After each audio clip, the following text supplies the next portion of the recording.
Welcome to r/relationships. Here are 2 stories about people having trouble navigating through life with other people. If you like content like this, hit the like and subscribe buttons. Thank you.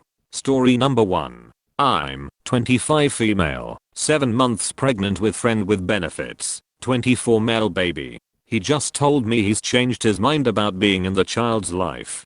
Baby is due in March, and I found out last summer when we'd been hooking up for about 6 months. We were part of a group of 5 friends that only hung out with each other. He was a good friend and is a good person. We got along great, but just didn't want to date. I was on birth control, the pill, the whole time. We were just in that small percentage where it fails. When I told him, he was understandably surprised and not thrilled. We talked about termination as we're both pro-choice, and I even made an appointment, but ultimately couldn't go through with it. He didn't want a child, so we agreed that I would not put him on the birth certificate, and that I would raise a child on my own. I'm a 3L, third-year law student, and was very fortunate to get an offer from the big law firm I worked at last summer, so I'll be making $190,000 plus benefits and bonuses after graduation. They even have daycare. So, I was completely okay with this plan.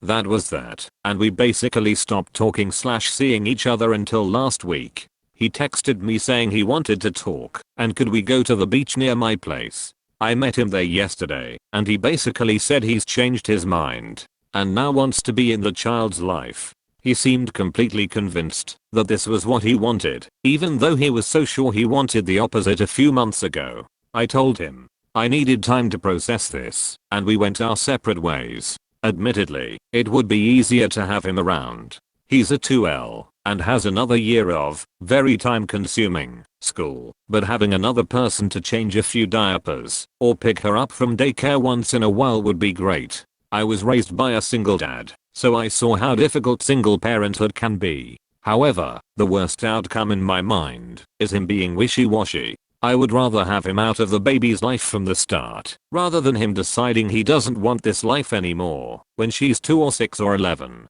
Reddit, how do you think I should proceed? That is, some kind of informal custody arrangement? Neither of us want the courts involved. How can I get clues as to if he's serious about this or not? I've been thinking maybe I'll give him a deadline, like by her first birthday he needs to decide permanently. Opinions? I know that's not enforceable. If he wants to dip out in a decade, he will. I just want to do what's best for my child, but I don't know what that is. Edit. Some quick clarifications. I don't want to forbid him from seeing the baby. I'm just skeptical is all. We will more than likely draft up a private, written agreement and I will consider a more formal legal avenue. Here's the first comment. For 2 lawyers to be, you both should know that the absolute minimum for smooth sailing here would be an official custody arrangement. Guessing neither of you are going into family law. Here's the next comment. I'd insist he goes on the birth certificate to prove he's committed. I mean you can refuse, and he can force it through court. It's his right, but volunteering that, I think is a good first step.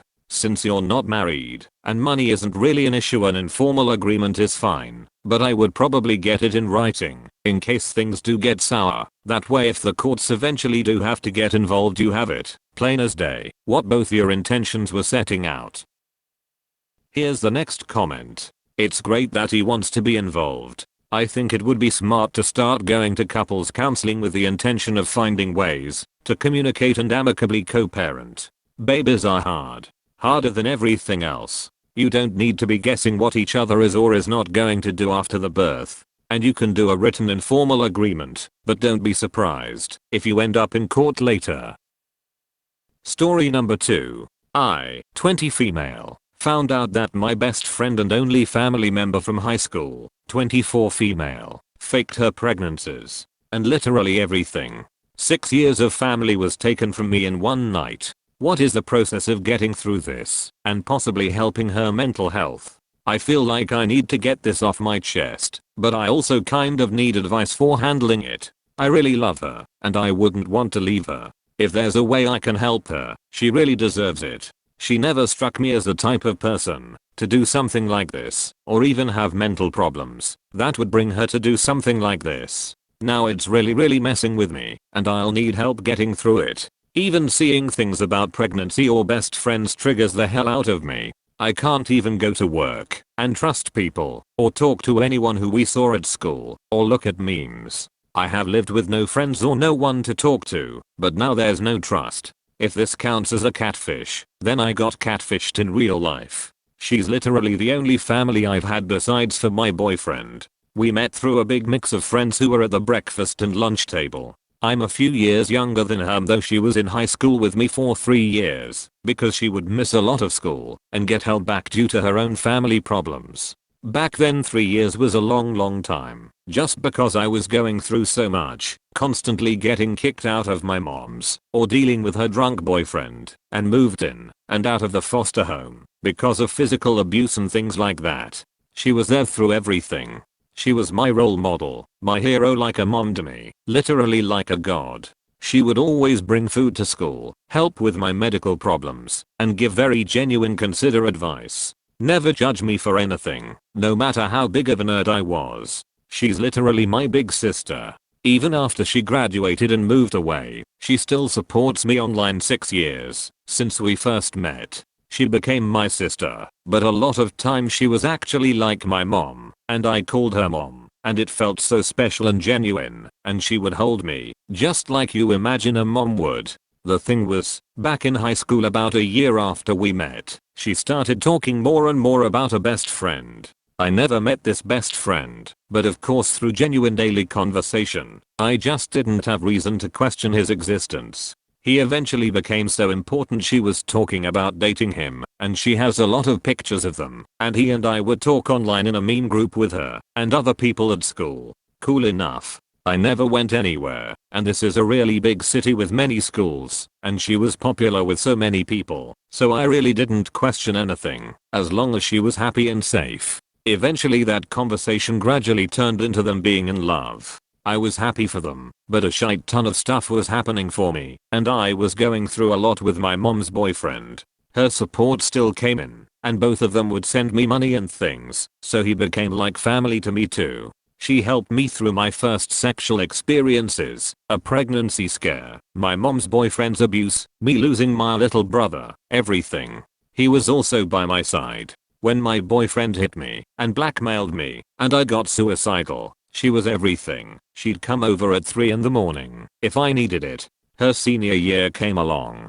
She was definitely going to be graduating that year, and she also had some plans for college. I was a junior, and I was kind of sad, but I was already coming to terms with the senior thing, and I knew she would still have my back. I knew her boyfriend would have my back too, especially when she revealed that he proposed to her and they were engaged. This was my first positive exposure to marriage with science for all my fantasies, so I can't explain how excited I was for them. January rolled around, and before Christmas break ended, she stopped by to bring me some presents and told me something that made me super happy. She was almost a month pregnant. Everyone at school eventually knew about this within the first few months, and she was so proud about it. Of course I have no reason to doubt it. She would tell me all about her pregnancy and all this cool stuff about her life. Both of us ended up making some new friends, and whenever her boyfriend was working a lot, I would have movie nights and things like that.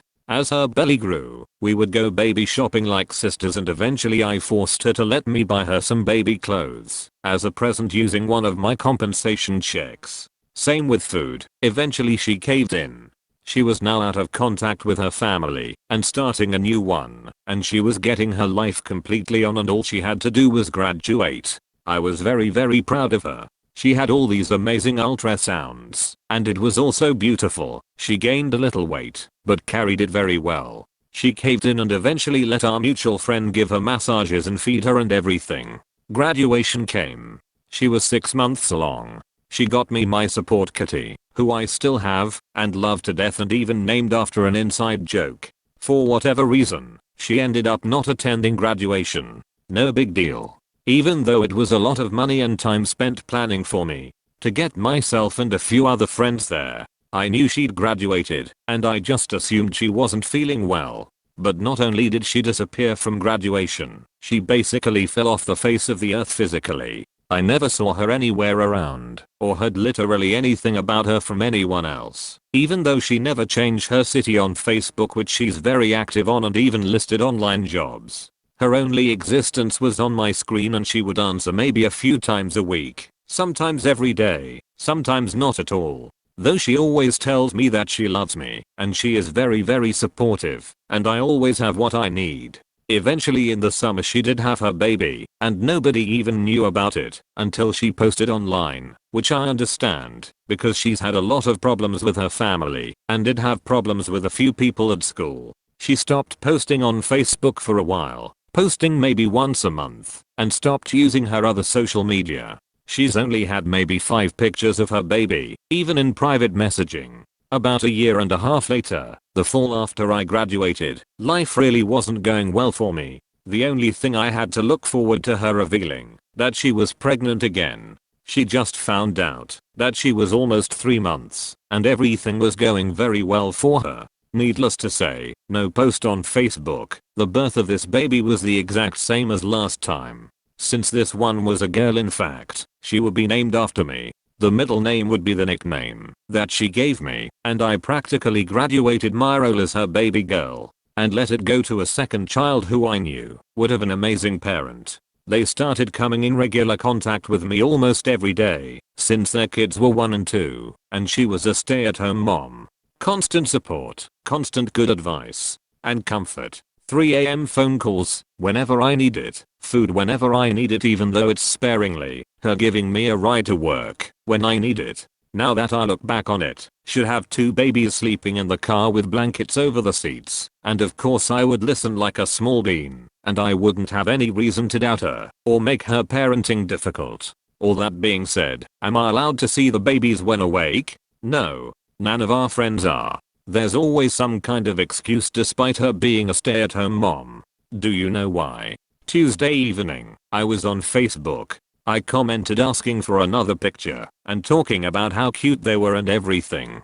I noticed all her boyfriend's old comments, which would be him answering other people's questions on her behalf, were all deleted because his account didn't exist. Deleted account maybe? Now that I think about it, probably suspended because it's fake with no way to verify it. I was asking people how to get in contact with them, and they had literally no way to contact. I went as far to message someone who worked in the same place he was talking about working at, and they had no idea who it was. Nobody who works there had the idea who he was, and so did nobody at the school he went to. Just amazing. The pictures also had comments from her cousin, who is extremely blunt because she has special needs and obviously doesn't know about this whole sham. Comments were saying things like there's the cutie dolly, she finally came, etc. Normal for her, and then one stood out. Did you see those babies that are like the baby alive? They eat and make sounds, but they're for adults, and I know you're just the avid collector. So are we expecting one of those next month? Yeah, that didn't sound right to me at all. I looked through more and finally noticed what once felt a little off. They have the same positions each time, or have pictures that hide their hands, etc. All pictures of them sleeping, which adds up to more suspicion. I went back to the post with the cousin's comment, and it was deleted, but not before someone else from school could comment asking WTF. I went ahead and messaged her grandma, who had made a Facebook a while back ago, and was the only family she mentioned in a positive light. Turns out, she's living with her grandma, lost her job because of her boss committing a felony and assault, has no money for school except for the college classes she did, has gotten in trouble for harassment and sexual misconduct, just living a crappy life in inefficiency with nobody except me and 2 friends she keeps in touch with, and being a mom to her baby dolls. I asked about boyfriend and grandma wouldn't say much, but she did relay that there was a guy by the same name she used to have a lot of issues with who she currently stalks and hacks. His current girlfriend told me that he's told her about him being sexually harassed by and lied about. But girlfriend is also a huge drama queen, by the impression I used to get from her. I have never felt so low myself, let alone knowing my only family member, who helped me through everything imaginable, is now, and has always been, lower than anyone I know. Everything was taken from me last night. My family and the person I trusted most, the only person I trusted in my entire life. I don't even know what's real and what's not, and I keep looking back at everything that wasn't, and there's no cutoff to it. She is obviously sick, but I don't know what to do for myself or for her. Here's the first comment. You both were troubled kids and could relate to one another, but now are adults dealing with the psychological repercussions of everything that happened, and everyone copes differently. You both could benefit from therapy. Only a professional could help both of you with your traumas. Here's the next comment. This is a lot, and honestly you should probably be talking to a therapist or psychiatrist about this, because randos on Reddit are really not qualified to give you the psychological advice you need. That said, psychological advice, to take with a large handful of salt, incoming. It sounds like your friend is coping with her trauma in some deeply unhealthy ways. From what you've described, this actually doesn't sound to me like most cases of elaborate inventive lies for attention that I've heard of. She's not constantly inventing drama and disasters or plot twists to keep everyone's attention on her, and she is genuinely supportive and helpful of you, not asking you to make crazy sacrifices for her fictional needs. It sounds more like she desperately wants to be living a normal happy life and has taken that desire way too far. The most concerning part of the whole to me is the stalking and harassment of her boyfriend. With everything else you could argue there's no actual harm done, except the emotional harm and the destruction of your trust in her, but that isn't okay.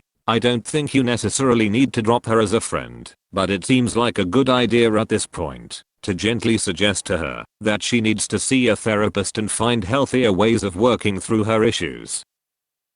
Here's the next comment. So that you're aware, her being held back more than 1 year in school generally denotes that she was a special ed student. This might help to start unraveling this. You said she didn't seem like someone with mental issues, but she could have had them all along, and you just didn't notice. Or maybe her mental issues got more severe as she went through adolescence. My point is that there appear to be some severe mental issues. If this girl indeed helped you through so much, I don't think you should be so quick to attack her, as she could probably use some help and understanding.